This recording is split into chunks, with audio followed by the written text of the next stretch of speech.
Jaya Radha Madhava Punya Vihari. So Hare Krishna. Hare Krishna. And welcome to another interview in our series of our project Books Are the Basis. So I'm very happy to welcome Guru Charana Padma Prabhu in this interview. She's Srila Prabhupada's disciple, and she joined the movement in 1976 in Chicago, where, as I found out, you were very much engaged in Sankirtan book distribution. You came to London in UK in 1979, where you were again engaged in book distribution and preaching programs. After you married with His Grace Kripamoya Prabhu, you also with him developed community through the Namahatha Outreach and Friends of Lord Krishna project. You also served as a teacher, and you still are very much involved in children's education at the Bhaktivedanta Manor. And you were the head of the primary elementary school, where you served for 20 years, which is really amazing. And you also served as the temple council at the Bhaktivedanta Manor, and on the ladies Brahmacharinis council to support the ladies with their program. And you're also an ombudsman mediator through ISKCON Resolve. So like many things and many experiences. And I think you're doing wonderful. Nice to have service. Yeah. We pray every day for service. So Krishna sends sometimes too much, but it's all wonderful, having the opportunity to serve the Vaishnava community. And I'm very happy that I can speak with you and that you can share also for others your experiences. So this is just a little bit how I prepared to introduce you, but still I would like to ask you how you came to Krishna Consciousness, if you can tell a little bit about it. And also if maybe your coming to Krishna Consciousness can somehow also be connected with Prabhupada's books, because you are also... It is absolutely. When I sometimes give a talk, like, just before a marathon or something, they'll ask me to, give a talk to the Sankirtan devotees. And, I kind of go around the room and say, how many of you came to Krishna Consciousness through receiving a book? And inevitably, so many of the devotees have come through Srila Prabhupada's book. So for me, it was a little bit like that. I was actually at university, and I'd been spiritually searching for some time. I read all kinds of religious literature of different faith communities, and then other kind of esoteric things like, The Prophet by Khalil Gibran. Be Here Now was an autobiography of a yogi. Somebody mentioned that the other day. And none of it was really, it was empowering to some extent, but it was just kind of made me even hungrier or thirstier or whatever it was for, kind of something which will satisfy my need for answers to questions. So also did transcendental meditation, and got quickly disillusioned by that when I went with a friend, and we both went through this kind of little ceremony of offering incense to the guru and getting a secret mantra, but it turned out that our mantras were both the same, so we quickly and then I left university for a time and went with my friend off to Europe. And ultimately, we were on our way to India for me, it was to explore through my own faith, which was Judaism at the time. And I was going to work in Israel on a kibbutz. But anyway, I had seen the devotees when I was probably about 12 or 13 years old in my hometown. And I was out shopping with my mom, and I kind of registered, but didn't register, or kind of negatively, or kind of like, well, who are these people? What's it all about? Like, a little strange. I do reflect on that and think it was the beginning of kind of the holy name touching my heart and opening it up. But when I many years passed, and when I actually went to Amsterdam, that was our first stop, I received a Bhagavad Gita and a Back to Godhead magazine on the street. And when I opened up that Bhagavad Gita and started reading it, it was like, oh my goodness, this is just answering all the questions that I've had. It just so much resonated with me. I actually had the beautiful picture of Krishna. I had two Back to Godheads. One of those pictures was so beautiful of Krishna playing his flute, sitting, he had long hair and all that. I can't remember who the artist was. And the other was a beautiful Gopal with a little deer. I just was so attracted. And then there was a picture of Srila Prabhupada. And I immediately knew that he was my guru. I had not met him or even heard him speak. But just from reading the Bhagavad Gita and its amazing purports, I what happened was we went around Europe, and everywhere I went, the devotees were chanting, like every train. We had a Eurail pass going around here. Every train station, the devotees were doing Harinam. I'm like, what is going on here? Like something mystical. These people are following me, or they know that I'm interested. Anyway, I went with my friend to Israel, but I was only there 2 nights, I think. And on the second night, there was this huge crashing thunderstorm, and I something happened in my heart, and I said to my friend, "I've got to go to Vrindavan. I'm sorry, I can't stay with you here and go to kibbutz. I want to go to find Krishna." Anyway, that's another whole story. But I did when I did go overland to India and did reach Vrindavan. It was in 1975, but I did pick up in a Delhi bookshop the Nectar of Devotion. That was the first, well, other than the Bhagavad Gita, the Nectar of Devotion with a pink cover. That was the second book I bought. And it took me a few months to return back to North America, where I'm from, where I was born. But when I did, I still had my university library card. And all glories to the I think it's Satsvarup Maharaj, maybe Bhakti Tirtha Swami, but definitely Satsvarup Maharaj's library party. They had put sets of Srimad Bhagavatam and Chaitanya Charitamrita in so many universities across North America. Wow. And I was able, with my library card, I kind of told my parents I wasn't going back to university. But yeah, I took out a whole set of Chaitanya Charitamritas from the library. And I didn't know it's a postgraduate study of, but I was getting a lot of satisfaction, a lot of pleasure reading those stories from the Chaitanya Charitamrita.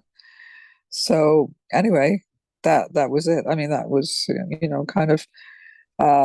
It took me a couple more years of kind of, trying to live independently and not surrendering to Krishna. But eventually, eventually I knew I just wanted to go to the temple, and when I did, I actually just throw this in. Sorry to be long-winded, but I love the philosophy that Srila Prabhupada propounded of simple living and high thinking.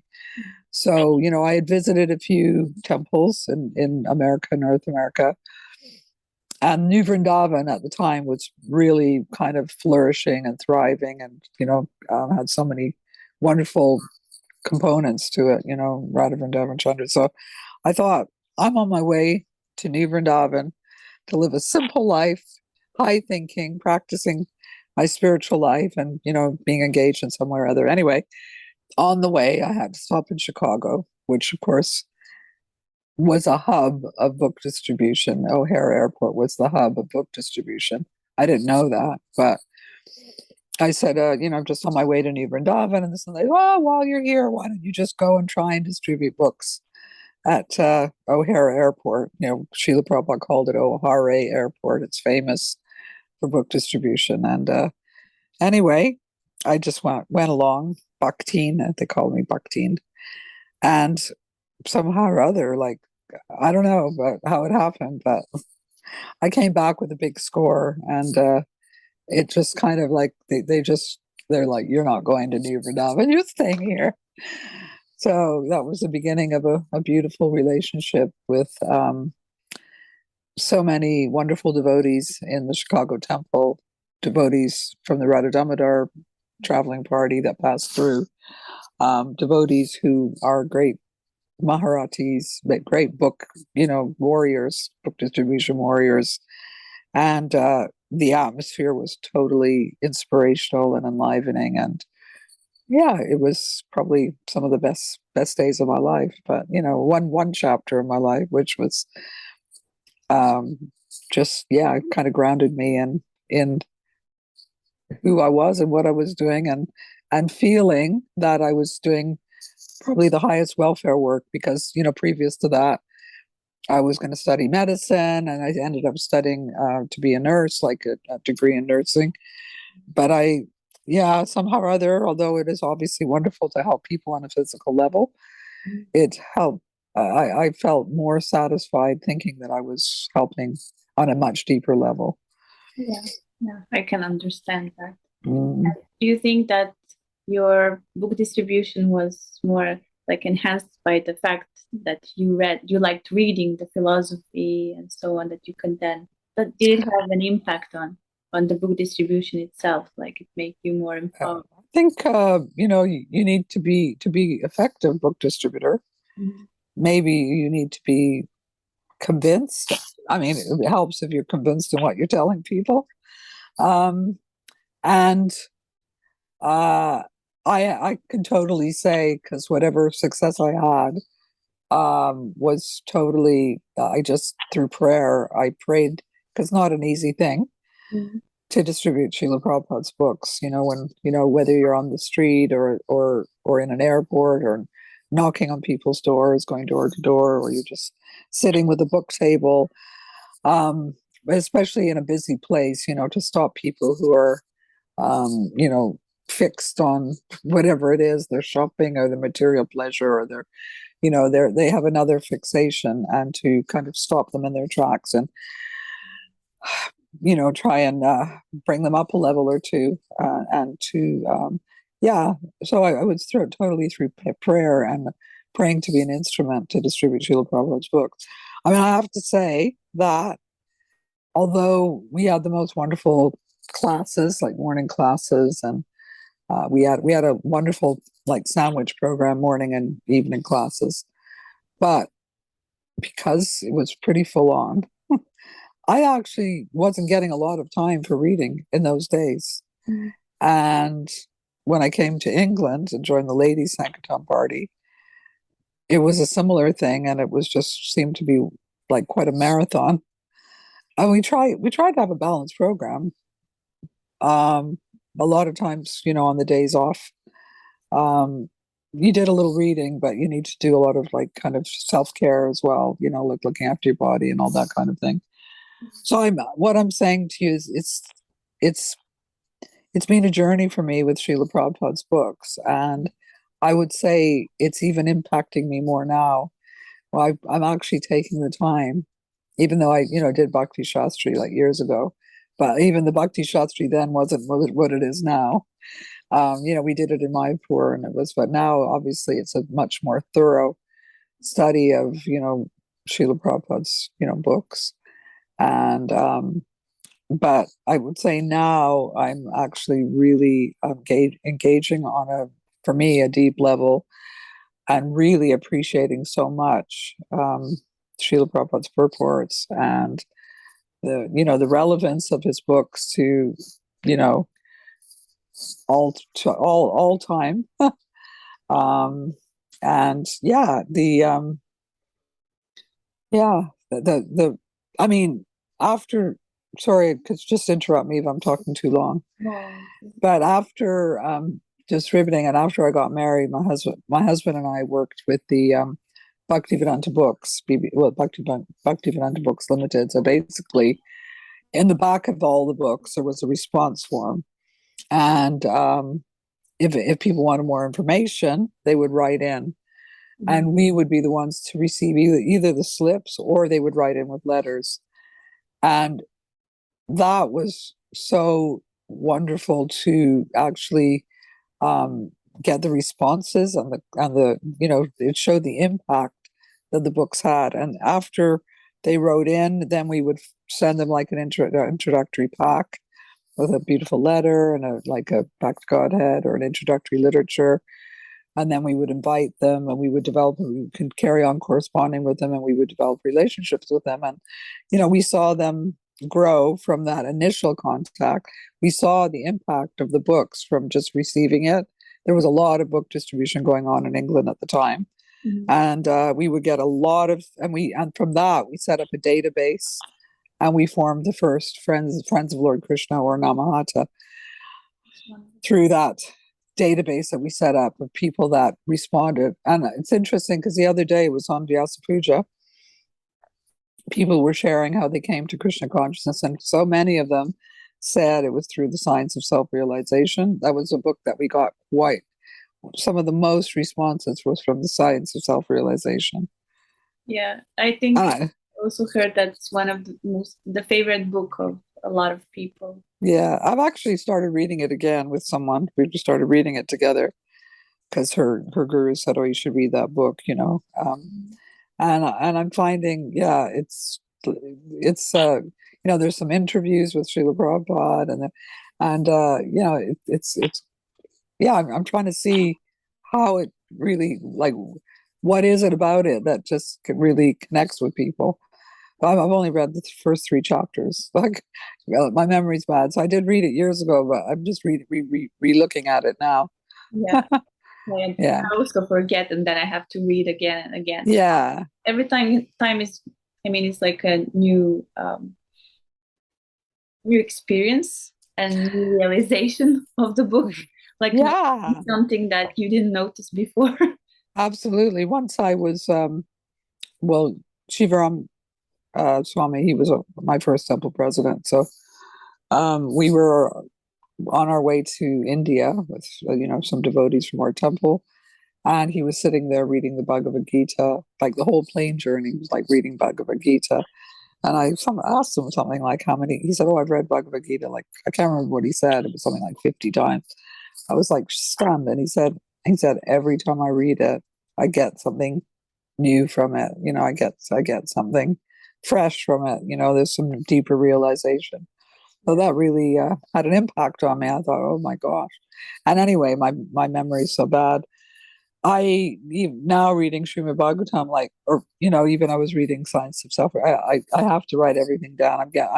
I'm older, and my memory's getting worse. So I do write everything down, and I highlight the things that really stand out for me or have really great kind of resonance with something that's happening or impact or something I want to share with others. And would you say that when this is the experience of a lot of devotees when they read Srimad Bhagavatam or Bhagavad Gita, it's like the situations in life happen which correspond with what is being read at the moment? Did you have maybe experiences like that? Srimad Bhagavatam is a sound incarnation of Krishna, but like it's some kind of, it's like it's alive in your life. Like, did you maybe have? Yeah. I know people say they open up the book like any place and it just speaks to them or something like that.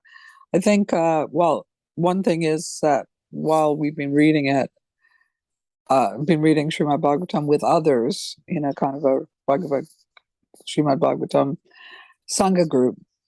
And, we started that before the whole COVID lockdown, and, we would meet in each other's homes and we would read a bit like for homework and share something that either triggered us. Some things Prabhupada said can trigger us. Mm-hmm. Some things can inspire us, or some things can, have relevance to our lives.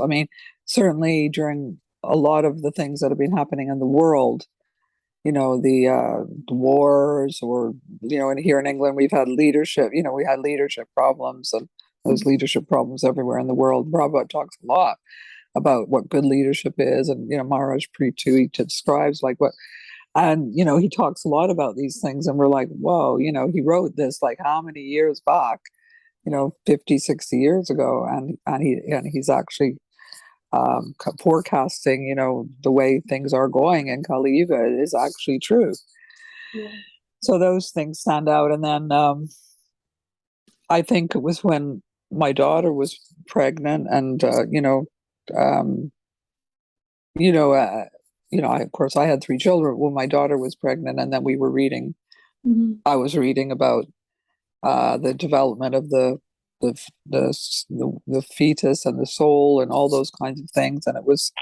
I thought, yeah, this is really kind of interesting that I'm reading this right now, just as we're going through this journey with her. So that was really, really wonderful. But yeah, I think the power of reading together with others has been really something deeply nourishing for me, and I know for others as well. We've carried on with this reading group for about 4 years now, and it's like over the last 2.5, 3 years, it's been mostly online. But yeah, we have whoever's there. I think there's about 10 of us, but even if only 4 or 5 turn up, but usually at least 6 or 8 turn up. We churn and discuss and ask questions, or some things, as I say, do press our buttons, as the term press our buttons, and then we have to, or some things we have to research further, or we don't understand, or ask questions. So it's yeah, it's just been so wonderful, and so I think we can be totally in awe of the task that Srila Prabhupada, the what her, as he put it in the intro to the fourth canto, his Herculean efforts to, in 12 years or whatever it was. I mean, not 12 years, he had done the first cantos before that, but and the Chaitanya Charitamrita and the next, and the teachers of how much, like in here in England, in Srila Prabhupada's rooms, and maybe you'll have an opportunity, maybe you have been. Have you been? No. But we have the actual, beside Srila Prabhupada in his rooms, the actual, transcriber or dictaphone that he was using as he woke up late in the night, and the years of, going around the tea shops in Delhi trying to sell his Back to Godhead magazine, and so, gosh, these books, they've got so much Shakti in them, and I've heard some stories. I've heard some stories over the years, but even just recently, again, heard stories about how just having a book on your bookshelf, even like people get books and they put it on their bookshelf, read that on a rainy day. Somebody told me yesterday, this lady I met, she said, oh yeah, I came to your temple years ago and somebody gave me all these books. She said, I haven't read them yet, and I was like, oh, right, okay. But she wants to come again now. She said, like a kind of a, yeah, like somebody you would never expect. She's like, hey, I want to come again. And of course, I want to give a donation. I said, well, you don't have to go. Oh, no, I want to give a donation, So how powerful these books are just sitting on a bookshelf. And met a man the other day who got a book in the street in London. And and he said, oh, I got a book from a beautiful lady on the street. She was, I don't know if it was a lady that attracted him or the book, but it was the philosophy as well. Even went along to the temple in London on Soho Street and listened. And then, kind of life took over, and, the book sat on his shelf. Mm-hmm. And now it's like maybe like 25 years later, he's like, he came to a retreat and was crying, in the kirtan, and he's like, all of a sudden, and this is the influence of receiving a book. Receiving a book, even on a bookshelf, that book has got mystical power. I know it. I've seen it. And, so all of that is, Srila Prabhupada's efforts, all the Shakti from his guru's instructions, the parampara. And I know when when I used to go out and distribute books, I used to meditate that, the whole parampara was kind of witnessing our efforts, to distribute these books. They were showering flowers, and we had to just pray to them, please empower us to be an instrument in your service and connect deeply with, connect with these souls, in some way, because it was kind of like who do you go to? Like, especially when we distributed books in the airport, people, or even on the street, people were coming at us, and sometimes we don't, and it felt like it was kind of random, but Super Soul kind of directed you who was ready to get a book. Yeah. So anyway, that's just about the power of the books. But yeah. I also heard that the books are like the deities. Yeah. And They have this yeah. energy. So, and I also met a lot of people whose books were sitting on their shelf. And Yeah. yesterday, there was we have like a group on WhatsApp for book distribution. And this one guy, he came to the temple just because he found, I think it was Science of Self-Realization, he Yeah. found it in a tram. Because Right. he just left it there. And then he Yeah. read it like in 2 days. And after that, he came to the temple. So it's Yeah. quite amazing how they find their way to people and how they inspire. Mm.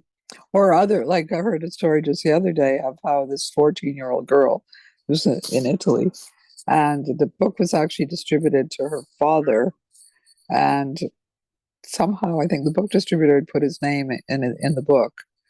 And I just, because I know who the girl is, like as an adult, I met her. I didn't hear her story, but this devotee that distributed the book to her father, she was only 14 years old, but years later, she became a devotee because that book.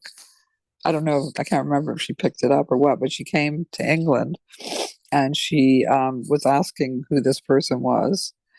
His name was Vishwambar. And yeah, and she came and brought the book to show him, and that was like 10 years later. She was like 24 years old, It was in their house. I love to hear Sankirtan stories because Yeah. it's really inspiring. Yeah, I know, absolutely.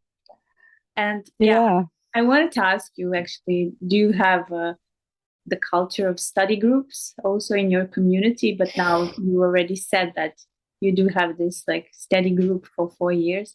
Would you also recommend to others? I mean, you anyway said that the group reading is really inspiring. And Yeah, I mean, we do individual reading, so we always have some bit of homework, but I think, in this day and age, and I guess COVID has enabled like to do so.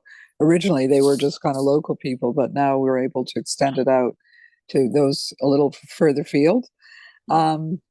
Just it's not only, I mean, not just because we're reading Prabhupada's books, because we're associating, because when you associate with each other, you share different loving kind of things and all that, but to actually share, especially, I mean, we're getting older as well, so we really want our conversation and the quality of our interactions to be very, very deep and meaningful.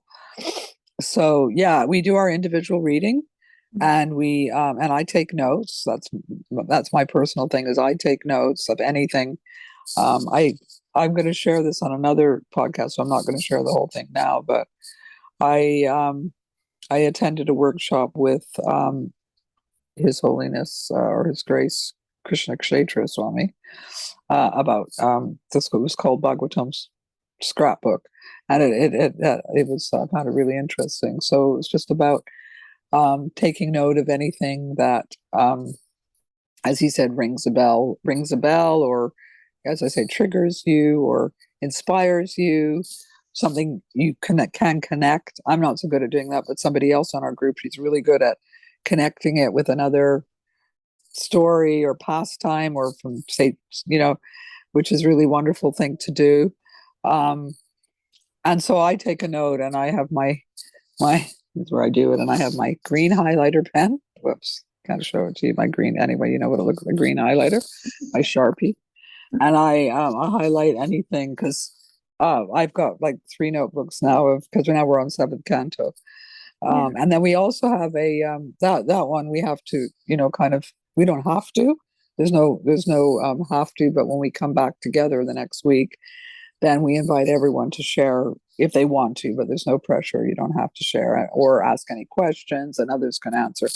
But we also have a Chaitanya Charitamrita reading group, in which we just read, and then at the end, the last 10 minutes, we just read like for almost an hour. And then and it's actually tonight, in an hour.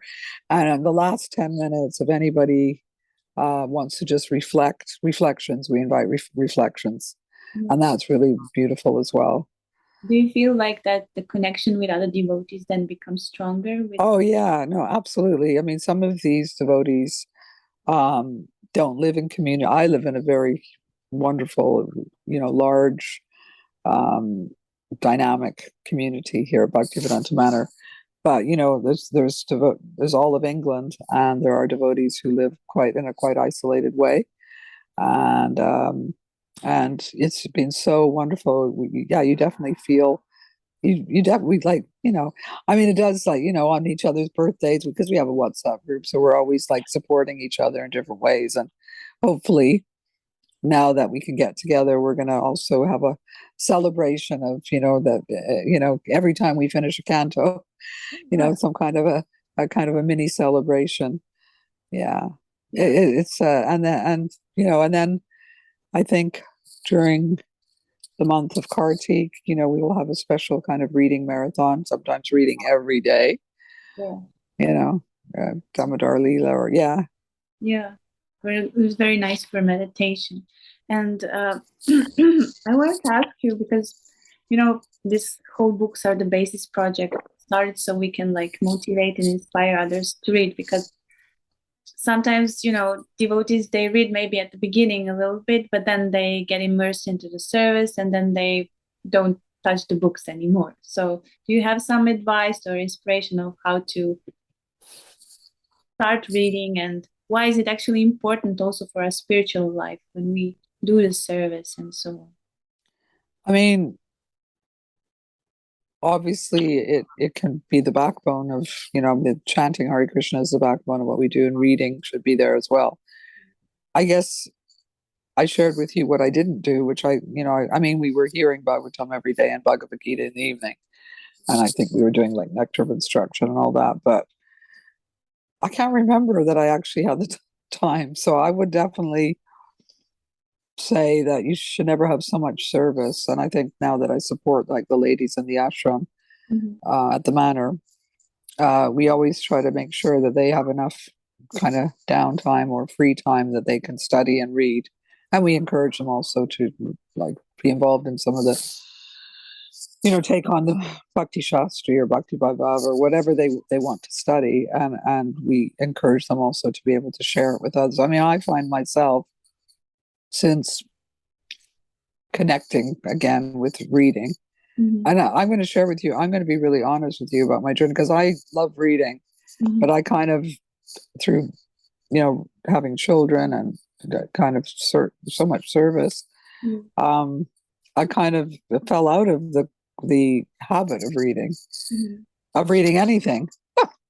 So I think it was when my daughter was my daughter was an avid reader as a teenager and all that. And so, whenever she was reading, somehow I picked up reading again, just reading. And it was just, Harry Potter or whatever it was. But that gave me a kind of a little taste for reading again. It just kind of reading. And I'm embarrassed to say it, but that's just what happened for me. I would say if I could do it all again, because now I feel like I'm picking up, after years, I did do all that book distribution, and I was hearing, even though I wasn't reading, I was hearing, and I was experiencing the connection with Srila Prabhupada and the Prabhupada just through the act of service and knowing that we were pleasing our guru and all that kind of thing. But I would say it should become a daily habit, just like brushing your teeth or chanting Hare Krishna. Not that brushing your teeth is on the same level with chanting Hare Krishna, but I'm just saying that, you should, even if it's just one verse of Bhagavad Gita or whatever it is, even if it's just 5 minutes or 15 minutes or half an hour, that it should be, you should work it into your day. And I know there's a lot of things to work into our day, which is why it's important to maybe go to bed early and get up early, because you do find you get a lot more done in the early morning hours before the work. I know me and my daughter always say, once you hit 9 o'clock, it's kind of like, forget it, because kind of like you feel like you have to, your work day's already started, or your service day or whatever, like, things get busy. Yeah. So yeah, I'm regretting that I didn't make it more of a habit earlier on. Yeah. And so I've had to retrain myself. But I'm finding as well that I'm really things that are really, really inspiring me, or things that I'm reading, and then I'm finding by repeating them and sharing them with others, I'm also remembering them, and it's helping my relationships with others as well to be on a Mhm. to I'm able to to have relevance in their lives through whatever they're going through, because we speak to a lot of people, a lot of devotees and new devotees, and so to be able to share wisdom from our sacred texts and from Srila Prabhupada's words, it's really wonderful to be able to do that, rather than just giving our own kind of advice or something like that. To be able to back it up with examples from the Shastra, or some beautiful words of Srila Prabhupada's. Um, whenever you're doing, like at the moment, I'm also involved, as you mentioned, with ISKCON Resolve. Mhm. So like it's about as an ombudsman, so it's about creating harmony with devotees who may have conflicts with each other, or with the society, or with management. And when you're doing a particular thing, like let's say if you're an estate agent, like a property agent, then you're always looking. I have an eye always for looking. Properties stand out for you, like everywhere you go. But so when you're doing a particular service, like I'm doing this uh,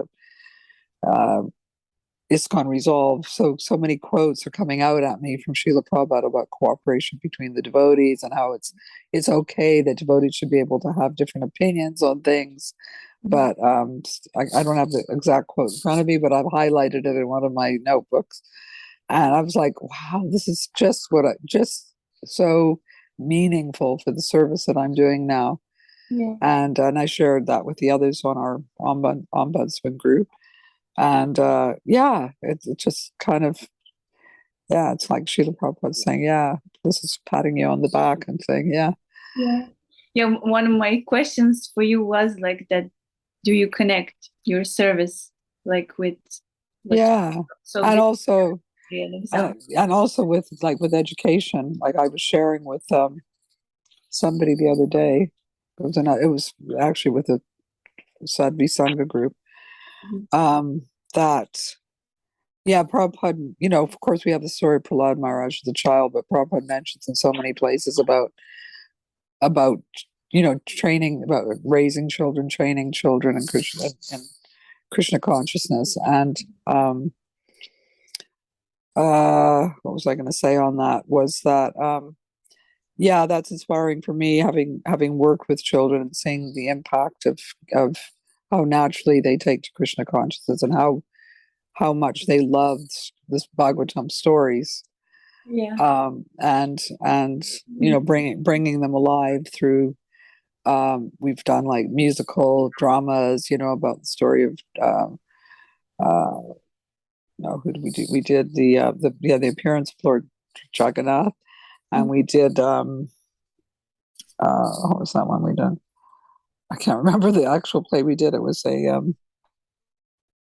anyway. We've done quite a few kind of plays and dramas, musicals of stories from the Bhagavatam, and that the children just love, and they stick with them. Mhm. So stories through stories, and yeah, that really has had a lot of relevance for me. Just even comments Prabhupada makes about children, and yeah.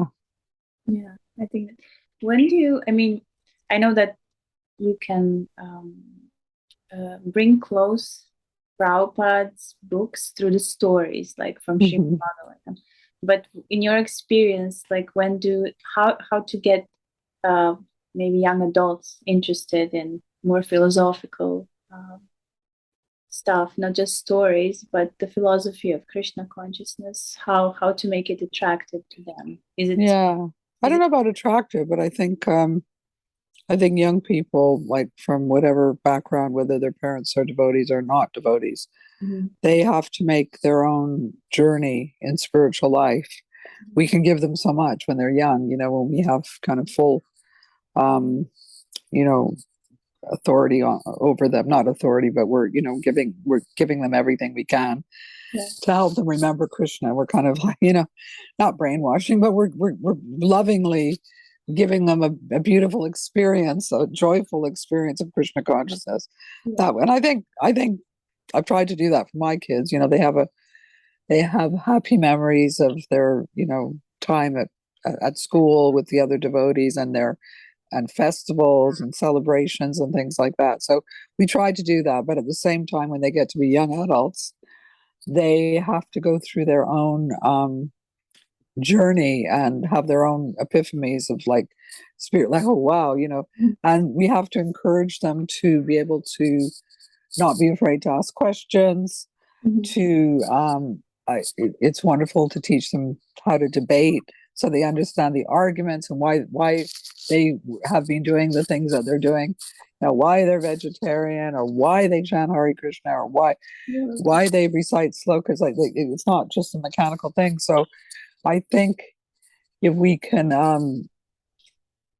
teach them, to help them to understand it's okay to have doubts and ask questions and seek out answers and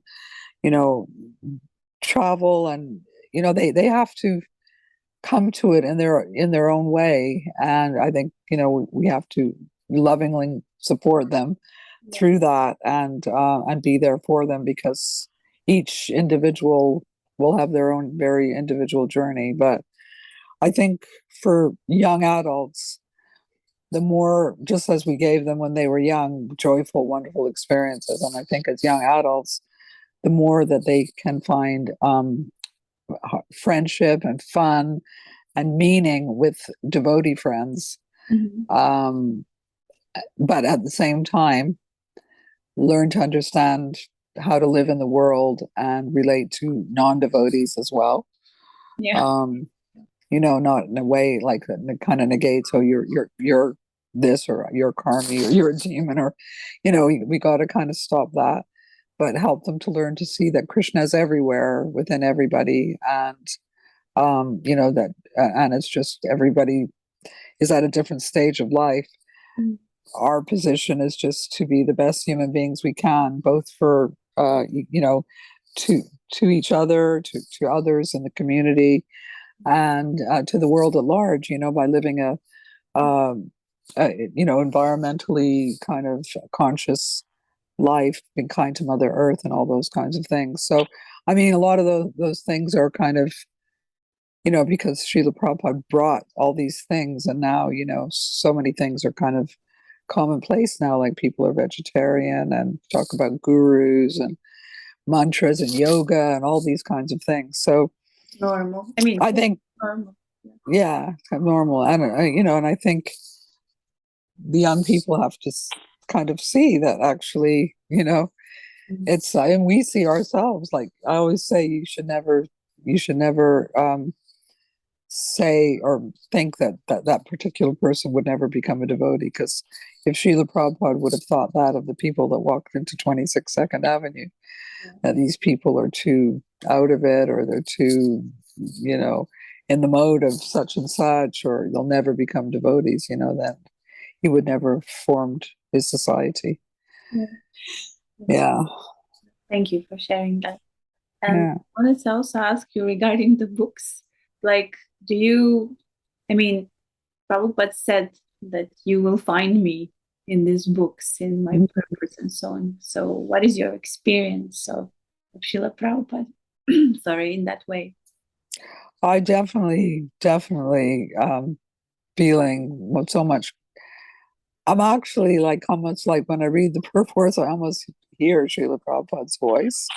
Mm. And yeah, it is a beautiful thing. I mean, what did he say about his purports or his, I can't remember the exact, Ecstasy. his ecstasies, yeah. So, but you really feel so much closer to Srila Prabhupada, and I think I expressed that this Vyasa Puja and the other last Vyasa Puja as well. And also, what I did express this here because Vaisheshika Prabhu and his wife, they gave me one of these Prabhupada radios that has like all his lectures, and because I have like lectures of Srila Prabhupada, I don't know, somehow or other, I had them on cassette tapes and this and that. So this has enabled me to actually, the sound vibration, to hear Srila Prabhupada giving lectures. And also, I have these books, I don't know who put them together, but they're lectures on particular verses of Srimad Bhagavatam. So sometimes, whilst reading the purport, then I'll go and refer to what else Srila Prabhupada said. So yeah, it's definitely developing a closer relationship with Srila Prabhupada. We actually strongly feel his presence when we're reading together. Yeah, definitely. Do you think, the emphasis is that this reading is important for future generations because that is what will connect them with Srila Prabhupada in that sense. So do you also feel like that it's the books that are really important for that, or is it something more like where they can I think yeah, I think it's also, we have to, whatever instructions devotees were given, because things are changing all the time, and sometimes things have to change. Sometimes we have to use our intelligence and our creativity and how to present Krishna consciousness with the times and to make them relevant. I think relevance, and the books are relevant to this day and age, but I think, and how to kind of present the philosophy, sometimes we have to be very tuned in. So I think, yeah, the books are there as a basis. As Srila Prabhupada said, books are the basis. Yeah. I think, the disciples of Srila Prabhupada need to pass on whatever they have, knowledge they have of how Prabhupada, practically applied the philosophy to life and worship, and instructions he gave about. A lot of it is there in the purports, but then there are some very specific instructions, and we have to pass those on to the next. We want to make sure that whatever Prabhupada's given is timeless. It's going to go on generation after generation. We sometimes forget about, like, in 50 years or 100 years from now. So yeah, I think yeah. Also so much has changed only in 50 years. So what to I know. So much has changed, but the main principles, like the 9 processes. I'm finding that Prabhupada repeats certain things time and time again, and that repetition, it reinforces the things that are most important, and he does emphasize certain things, like the 9 processes of devotional service. And he was saying the other day, he's emphasized quite a few times about Garbhadan Samskara. I'm just going to see, I had some notes. But he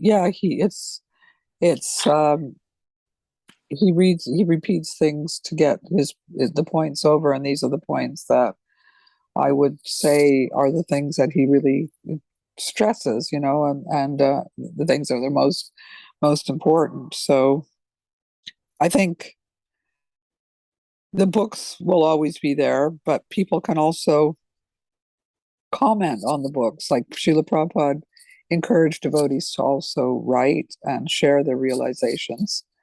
And I think we do that through classes that we give. We give Bhagavatam classes or Bhagavad Gita classes, but also through writing. We can do that because, there are some statements in Prabhupada's books that people may not quite understand, or they might take offense to, or they may they may feel that they're out of place for this particular time. So it may need some kind of comment by devotees. I think the books are there and are the basis for future generations. But yeah, it's like something to build upon. yeah, it's the basis. I said, yeah, definitely to build. I mean, the Bhagavad Gita is timeless wisdom, and the Bhagavatam as well, timeless wisdom. But yeah, I think, as you say, to build upon or to present in ways. I love when devotees use their creativity to share or present in a dynamic way. The aspects of the philosophy and the analogies. Like, what really strikes me is the wonderful analogies that Prabhupada uses. Yeah. I know there was a book put out. I thought I had it. I do have it somewhere, but Prabhupada's analogies. Yeah. But yeah, his analogies are brilliant, and sometimes even in the translations, the analogies are brilliant. I'm always struck by the analogies.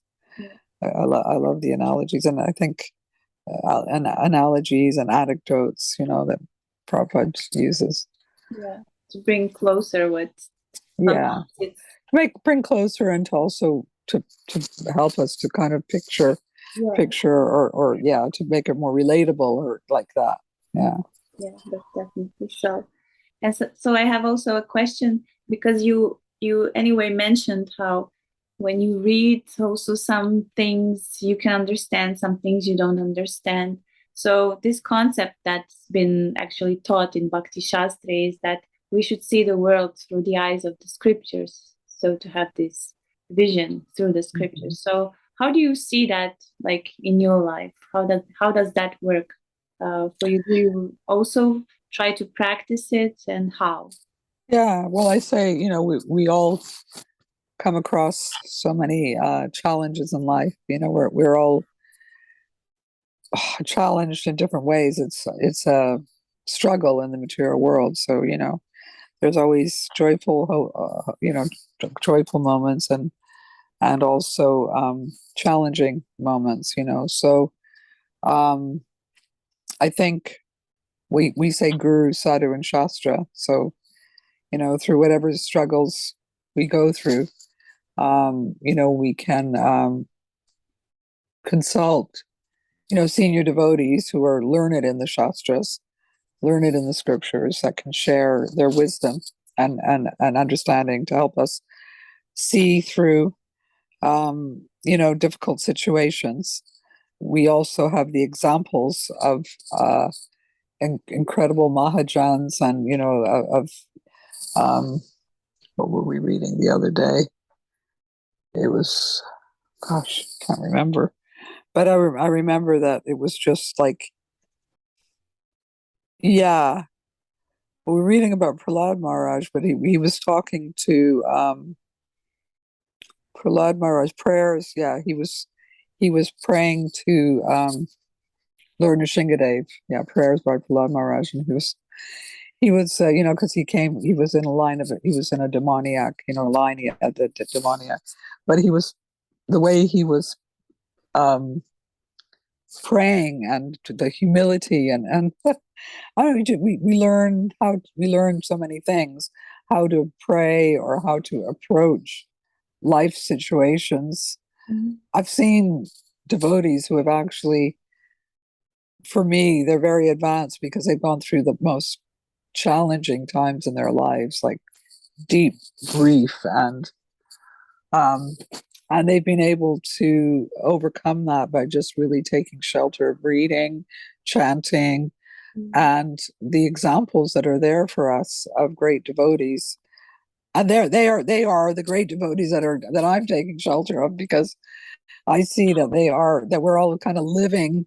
We're kind of living Bhagavatam and living Chaitanya Charitamrita. Like, it's kind of all going on, So we're reading about the examples of these great souls, and or seemingly mistakes that devotees have made along the way. But then we're seeing the living examples of those devotees in our lives who have given their lives to Krishna, taken shelter of Srila Prabhupada and the scriptures, and how they are making choices in their lives based on their knowledge and understanding from their practice of Krishna consciousness and their reading of Srila Prabhupada's books. Yeah. I mean, we all made the choice ourselves, and so many of us, through reading Srila Prabhupada's books, to make a huge U-turn in our lives. I mean, in the days when I joined, we gave up everything.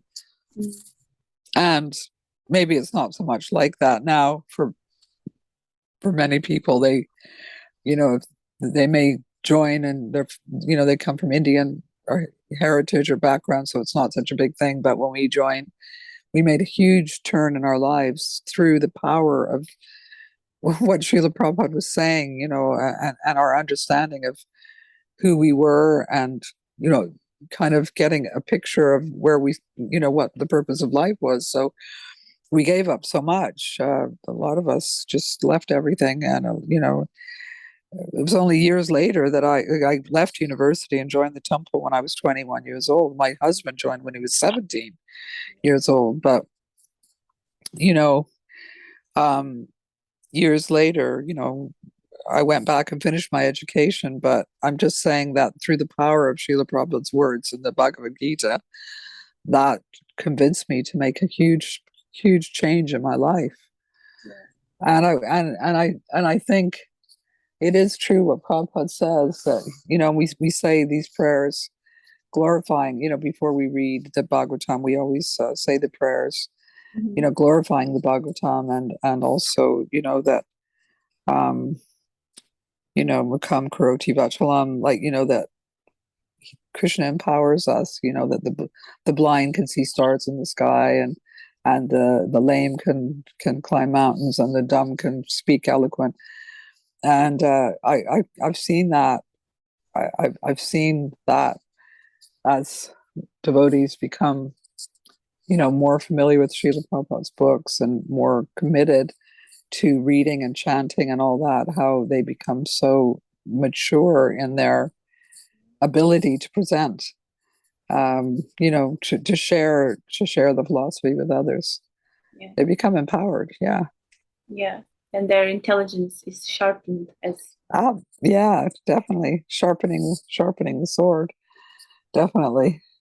And so I have a last question also. That's what would be your message for the devotees now and also in the future generations to come? Like, in which way they should embrace the books of Prabhupada, and which way they should what?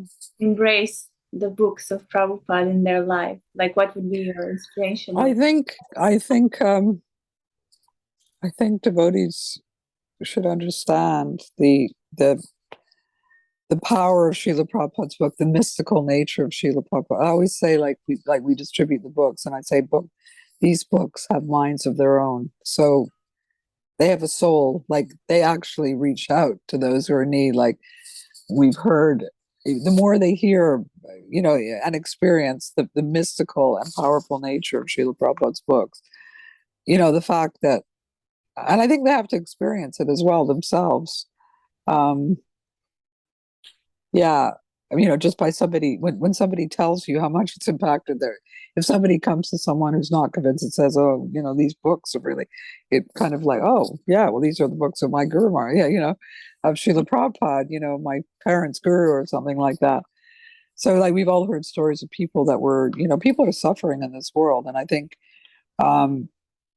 we see this all the time, how mental health is increasing, how poverty and is increasing, and the cost of living is going up, and the energy resources, like all these things are happening around it. Kali Yuga is really progressing very quickly, and these books are part of it's like a salvation package, because if people focus only on those things, of course people need food to eat, but Srila Prabhupada also encouraged us to, varnashram, to grow our own food, and to live in communities, and all those practical instructions are there as well within Srila Prabhupada's books. So it's two things: recognizing the power and the mystical nature of these books, that they're not just mundane pieces of paper, that they actually are. I'm just going to read this quote because I have this quote here. It was a letter Prabhupada wrote to Jayadvaita Swami. Is it okay if I read that? Yes, yes, please. He said, these books and magazines are our most important propaganda weapons to defeat the ignorance of Maya's army. And the more we produce such literature and sell them profusely all over the world, the more we shall deliver the world from the suicide course. That was a letter to Jayadvaita Swami. So, so the mystical and powerful nature of these books, the understanding that they can actually save people, by people making a shift in their consciousness and actually, taking an interest in their spiritual development and taking to the process of Krishna consciousness. And what was the third thing? I was just going to say one last thing. And what was it? Can't remember what the last thing was, but I know what the last thing was. How much it pleases not just Srila Prabhupada, but the whole parampara, then how much mercy you get from actually sharing Krishna with others. And I mean, we used to always have books wherever we went, whether it was to the petrol station or we're, flying on an airplane, always have a book handy because you just never know where you can leave one or give one. As I say, they have power of their own. So even if you leave it somewhere, it will be picked up by someone. Yeah. And I know, there's a lot of devotees that are, I think now in the UK, because they've got this budget campaign, but as I told you, I got a whole set of books in a university. So they're thinking of now in the UK putting sets of books in libraries and, putting books in hotels and be creative in the way how we put these books out. So, Thank you. Thank you. I really appreciate everything you've shared and your experiences and realizations and also practices in reading.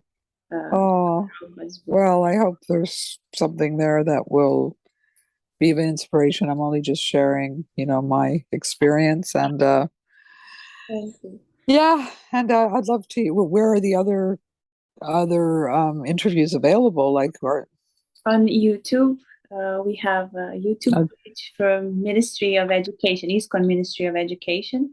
Okay. You can find various interviews, and in the end, there will be like a book of quotes, which will be called, of course, Books Are the Basis. And so it will contain inspirational quotes from senior Vaishnavas and Vaishnavis, and so that they can inspire future generations and that anyone can find actually inspiration. Okay. Well, thanks for thinking of me and giving me the opportunity to share a little something.